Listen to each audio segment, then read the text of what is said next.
Hey, what's going on, everybody? This is Ken from Nippon Bro. How's it going? Hope you all had a great weekend. So today we are coming out with another tutorial for editing photos 101 for beginners. And today we are going over 5 different things. Those are texture, clarity, dehaze, vibrance, and saturation. These are the 5 different things that we are going to go over today, and we're just going to get right into it.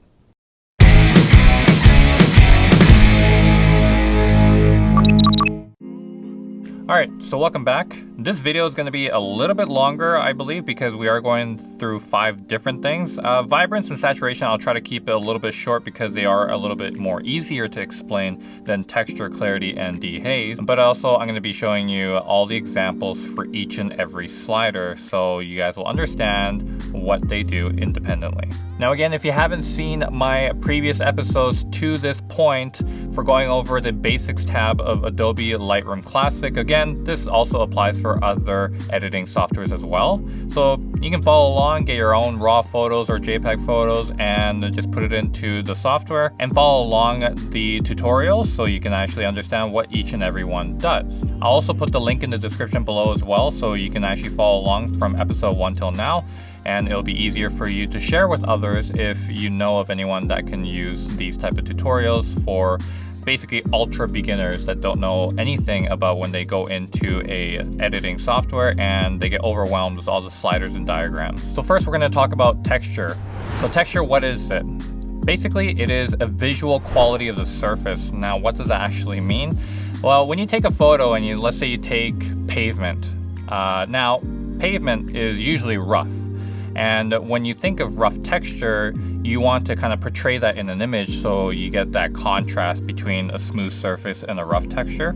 So with the texture slider, you're going to increase that to give it a little bit more grittiness, but you don't want to go too overboard because otherwise it looks too processed. Now, for example, if you have something that's smooth like paper, now that doesn't actually have any type of gritty texture to it. So you might either leave it or you might want to even make it smoother depending on what your style is. Now for skin, for example, for portrait photos, you want to be able to smooth out that skin. You don't want it to be gritty. You don't want the imperfections to be showing that much. So what you're going to do is you're probably going to just brush out or mask that area of the skin, especially the face, and you're going to smooth the texture out a little bit so you can have this smooth tone. Now you got to keep in mind also when it comes to texture, you can't really adjust it if there is no texture to deal with. Now, what is an example of that? So if you happen to overexpose a photo and it's too bright, or if you underexpose a certain area and it's too dark, you're not going to be able to see the texture in there anyways. It's either going to be all lost or it's there, but even if you adjusted the texture, you might just adjust some of the grain in that area, so it's not going to really look too appealing. So make sure you properly expose your photos so you can actually affect the texture in that photo. So I'm going to show you a couple examples of texture and I will show you exactly how the slider works. So I have a photo here which is a corridor and it has some texture on the wall, as you can see, and the floor, and a little bit of these kind of it had like a mini disco ball type of thing. It was weird. I don't know why it was there, but anyways, it was there. So there's texture on the ceiling here as well, so you're going to see all this texture. Now, what happens if I start adjusting it? Now, what I'm going to do is I'm going to actually zoom into this area where it has the most texture. I believe this is kind of like a vent or something like that, and then another vent here. So you're going to see all this gritty texture around it, as well as some of the walls here. So let's go to the texture tab here, and today we're going to be working on this entire section here. So we're going to finish this video off with finishing the entire basics tab, which is this one right here. All right, so what happens if I go on to texture and I raise it to the right? Again, when you are raising it to the right, with the exception of shadows and blacks, you're going to be increasing all that. With shadows and blacks, you're going to be decreasing all that. So again, it's a little counterintuitive to those sliders, but with everything else, you're guaranteed that right is increasing and left is decreasing. So again, let's just try to adjust. So I'm going to adjust this, boom, all the way to the right away, and you're going to see that difference there. Again, I'm going to put it back to 0 just by double clicking on the actual text there, and you can go back to 0, and I'm going to raise that texture up again. So again, you're going to see the difference in the leaves here in the back. So here is kind of like, it's kind of not focused. So now I add the texture and it's like I was in focus, but still it's not going to be portraying that rack focusing type of effect, but at least you can see the leaves a little bit better if that's what you're going for. Now, let's check out the other way, where usually you want to decrease the texture if you want that kind of glow look. And mostly that applies to portrait pictures, but some people do it with landscape photos as well to make it that kind of dreamy feeling, you know, that soft photo. So let's try to go back on the texture here. And again, so like I said, dreamy, it kind of puts this halo around this light here, and the rest of the wall just, it still has a little bit of texture. And it's not going to take all of it away because the item itself, or the actual texture within the photo, is rough from the beginning. So taking that all away, you can do that, but you're going to have to go in there and use a brush tool, and you're going to probably have to detexture everything over and over until you get this smooth actual photo. So that's something that also you got to watch out for. Is it's not just going to be that one slider does it all type of thing. You're going to have to go in there and do it over and over again to actually get that texture to be super smooth. So one thing I want you to write down, okay, this is actually going to be really important, because a lot of people here, once I go past texture and go into clarity, you're going to start to maybe think, what is the difference between texture and the clarity, and also sharpness? Now, sharpness, I'm not really going to go into detail today, but I will show you the difference between sharpness and clarity and texture, because these are both things that can manipulate a photo somewhat similarly, but there is a significant difference between all three of them. And depending on how you use these three, you're going to get an image that is way too processed, way too sharp, and it's not going to look that natural. All right, so before I move on to clarity, we are going to just define what is texture comparatively to sharpness, okay? Sharpness is something that will take the entire image's texture. Now, if you have grain in that photo, it is going to affect the grain, okay? So if you have a photo that is not exposed properly and you have grain in it, if you go to sharpness tool, it is going to sharpen all the texture and all the grain in that photo, and that's not what you want. And also with sharpness, if you are sharpening an image, it usually affects the edges of an item or an object. But if you process that too much, it is going to affect every single pixel into that photo. So you're going to get all these sharp pixels, all right? So if you take a photo and you add sharpness to it, and then you go back and you put another mask on it or whatever, and then you put another sharpness on it, it's going to start affecting the pixels. And that's why it looks super processed, and if you don't know how to use it, it is going to affect your image really abruptly. All right, so now we're gonna go into clarity. Now, again, clarity will sharpen your photo, but in a different way.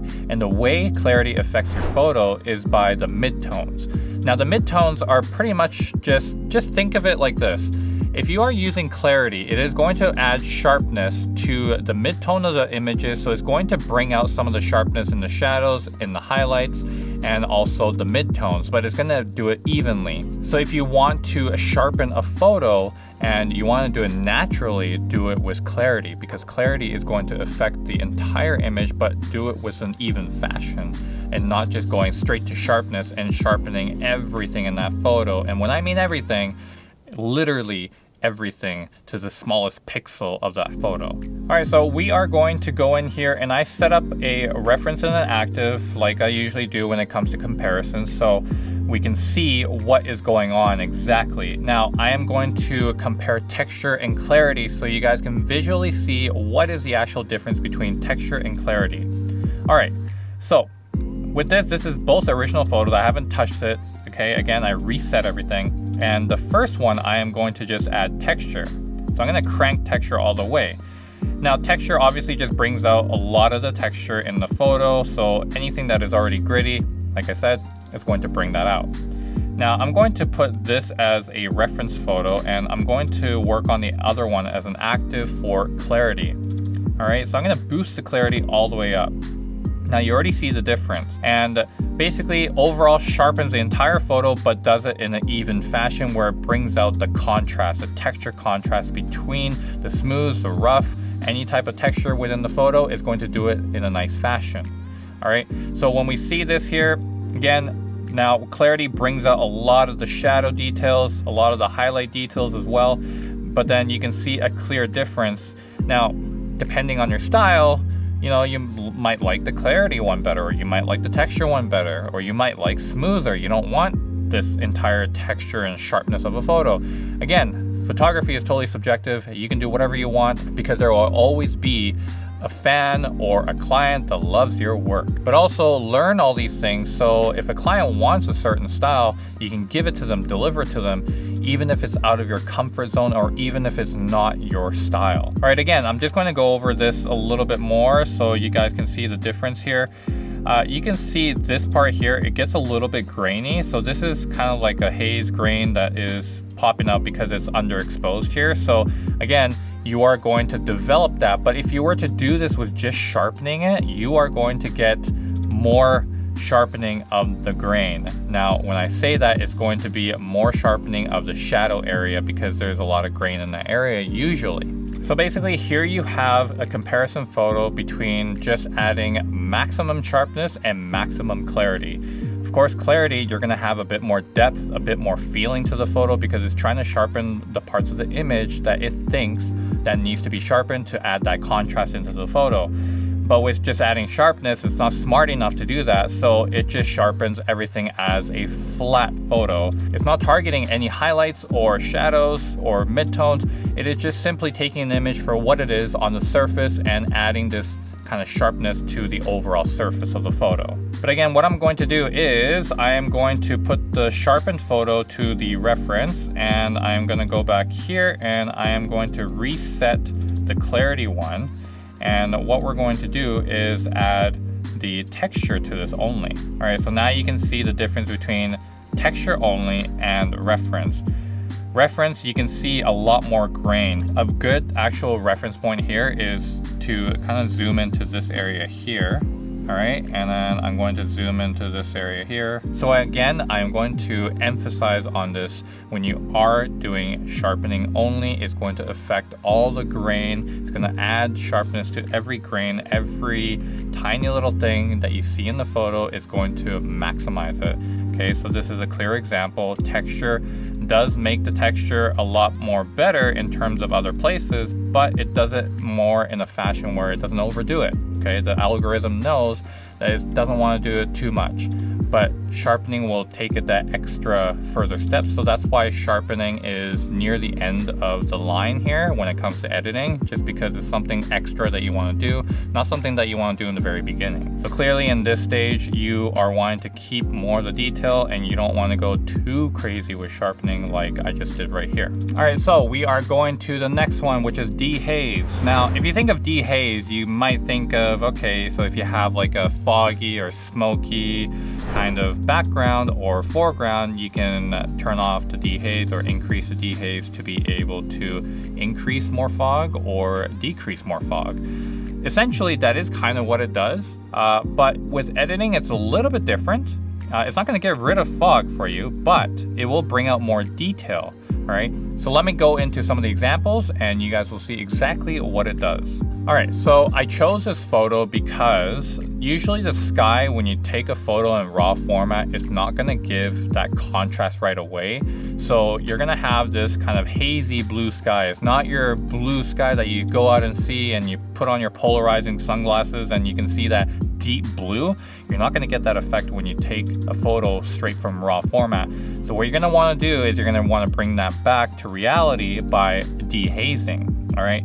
So dehazing, again, to dehaze, to take away some of that haze, you are going to go to the right because the actual meaning of dehaze is to take it away. Now, if you want to add haze, you want to add some of that kind of fogginess back, or you want to not get that deep blue or whatever you may want in that style, you're gonna go the opposite direction to the left. So let me show you what it does when I try to dehaze it and just concentrate on the sky right here. Oops, that's a little too close.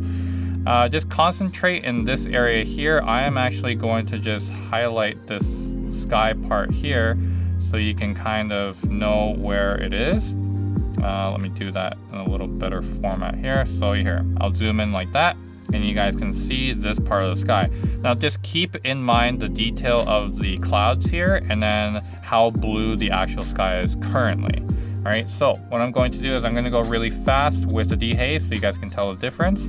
All right, so what I'm gonna do is boom. So now I have this at full dehaze. Now that's something that I wouldn't do all the time because it's going to make your image a bit more processed looking, and you might bring out some of this grain in the photo that is there that you didn't really want to bring out.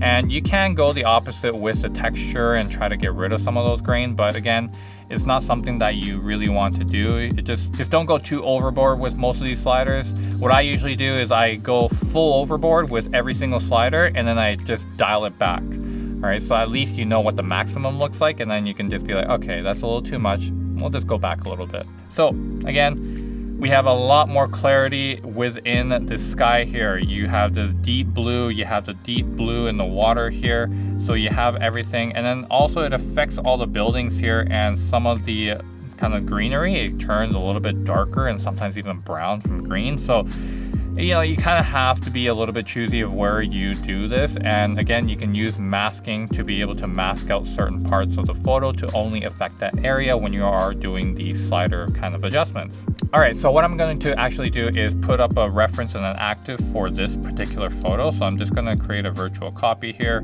and put up a reference. So I'm going to put this one here and zoom out. And then I'm going to have this as an active. I'm going to reset both of these so you guys can see both of just the raw format here. And again, I'm going to go full dehaze on one, and I will put that as reference. And the other one, I am actually going to go the other way with full dehaze off. All right, so this going to the left here. And now you can see a clear difference. You just went from kind of like, oh, I see like super clear day today with my polarized sunglasses, to basically, I can't see anything. Today is a very foggy day. So this is exactly what dehaze does. And if you are wanting that certain style, by all means, go fully down or fully up on the dehaze. And you can just adjust the photos as you would like to your own taste. So I hope that kind of gave you guys a little bit of feel on texture, clarity, and the difference between sharpening and just using texture and clarity as well as how to use dehaze and to bring that kind of depth in the color back, so it's almost like you're doing the polarizing effect, or you can make it super foggy and have this kind of hazy effect to a photo. All right, so the last bit here is going over the vibrance and saturation and what these actually do. All right, so when you go into the vibrance and saturation, you kind of see this slider here, which actually has a bit of color in it. Don't get confused by that. It doesn't mean because you actually go vibrance to the blue here, the whole image is going to be blue. Okay, this is not a hue or luminance adjustment. It is actually just referencing that this is affecting all colors. Okay, this doesn't actually mean that each step is a certain color that you're actually affecting within the photo. All right, so with vibrance, all right, we are going to actually, let's keep using this photo here, but I'm just going to use one of them and totally reset this. Now, vibrance and saturation is somewhat similar, and I'm going to tell you the key difference to using vibrance over saturation. So in this photo here, I have pretty good saturation around, but it is still a raw format. I haven't edited it yet, so it is totally reset. So you can add a little bit of saturation to it. But let's say, for example, your image already has pretty good saturation, but you want to affect the parts that are not saturated. All right, so for example, not saturated, maybe the whites or maybe some of the blues that aren't really that popping. Now you are going to want to affect that area without having to affect some of the already saturated parts. That's where the vibrance slider comes in. Vibrance is a non-absolute slider, meaning that everything that is already saturated won't be really affected, but with all the other parts that are not saturated, it is going to bring up the saturation in those areas. Now, it isn't super perfect, but you are going to at least do it without having to do all the masking in Photoshop, because that alone actually takes a lot of time, and within the Lightroom, you can already do this, so this actually saves you a lot of time in the long run. All right, so for example, for this photo, I am going to go all the way to the right, increasing all the vibrance of this photo. All right. So boom, you're gonna get the deeper blues. you're gonna get a little bit more yellow. So it's gonna pick and choose which part of the photo is actually not saturated within the algorithm and within Lightroom's smart technology that they have to be able to determine what in the photo is already saturated and what is not. All right, so now I'm gonna actually put this as a reference photo so we know what it looks like for just having that. So we're just gonna put this one here, and that is the reference photo for the Vibrance only. And we're gonna go with the other one, which I'm gonna totally reset here and just adjust the saturation all the way. So now that we've adjusted both, you're gonna see a clear difference. Saturation is going to basically be the absolute slider for all color. It's going to increase saturation for every single color within that photo, but it's not going to increase saturation in the colors that aren't already there. So if a blue is already not so blue and you're trying to increase the saturation of that blue, it's not going to do too good of a job bringing the deepness of the blue because there's already saturation there, right? There's already a color there. It's not black and white. So it's going to increase it a little bit, but it's not going to increase it too much because there's a little bit of haze in that blue in the sky. So it's not going to do too much. But it is going to increase just overall equally of the saturation of every color in that photo. And thus, when you boost saturation all the way, it's going to give it a little bit more of that even tone, not too contrasty, but it's going to increase all the colors. Now, if you do Vibrance all the way, it's a little bit different. You're going to increase contrast, okay? You're going to get the deeper blues. You're going to get all the colors that weren't really saturated, so it's going to bring out all that stuff. So it's going to give it that contrast between the cool tones and the warm tones, so you kind of get this dynamic photo. And again, you know, depending on your taste, whether you like to have more saturation or more vibrance, that's totally up to you. You can do both. And what happens if you do both? So let's say right here, I go to reset right here on the active photo, and I wanted to just go boost the vibrance and boost saturation. Now you're going to get a photo that is just really over processed with color, but again, it's a look. I'm not going to complain anyone who does it. I mean, there's clients that will buy this stuff off of you. So, I mean, by all means, do it if you want to, or if your client demands it. Just telling you how to do it. That's all I'm doing. So keep in mind here with Vibrance, it's a non-absolute slider. Again, that just means that you're affecting everything that is not so saturated that the algorithm determines within the software. So you can actually increase the saturation in those, but it's going to leave everything else. But also it's going to leave everything else with skin tones. Now this will only work if you have proper skin tones. So for example, if you had, let's say, a light like this, and let's say it's an orange color and you're pointing at the subject and you have this orange kind of tone going over your natural skin tone, the Vibrance slider is going to basically say, this is pretty saturated, I'm not going to affect it, but I'm going to actually increase the saturation of the orange a little bit more onto the skin tone. Okay, so you're going to have to run into that problem. So if you are doing anything, with relation to Vibrance and you don't want to affect the skin tone, make sure there is no color casting of anything onto the skin tone, and then it will work. Otherwise, if you have any type of color cast, even the sun, when it's at, you know, golden hour and you have that orange kind of glow, it is going to make the skin more orange. Okay, so just very, very choosy with that. If you're in a controlled environment and you're using 5600 Kelvin, which is complete daylight, and you're in a controlled kind of studio, then you can maybe use that Vibrance slider without having to affect the skin tone of the subject. All right, so that's it for me today, and we have completed the Basics tab of Adobe Lightroom Classic. And again, it also applies for every single other editing software as long as the controls exist on those softwares. But if you haven't subscribed already, now's your chance to do it. I mean, clearly you could do it later, but it'd be nice if I'm still talking and you can just kind of hit that red button down there that says subscribe, and it'll change to subscribed, past tense, because now you have subscribed. Anyways, and as always, smash that like button if you did like this video, and spread the love to all your friends. I have made this a playlist on my channel, so just go into my channel, you'll go and scroll down to the playlist section and just click it, share it to all your friends, families, colleagues, strangers, maybe not strangers. That's a little weird. I would imagine if you just went up to a stranger and said, hey, by the way, this guy here is teaching tutorials for free. Don't know if you're interested or not. Yeah. Anyways, maybe not strangers, but everyone that you may know or groups that you belong to that are beginner photographers or photographers in general that may benefit from this, share it. And I'm just spreading the love, giving back to everyone as much as possible, and also hit that notification bell because you're going to be notified when I post new videos every single week, and you guys will get to see these tutorials as well. But anyways, stay safe out there and keep up the good work, and I will see you guys on the next one. Peace.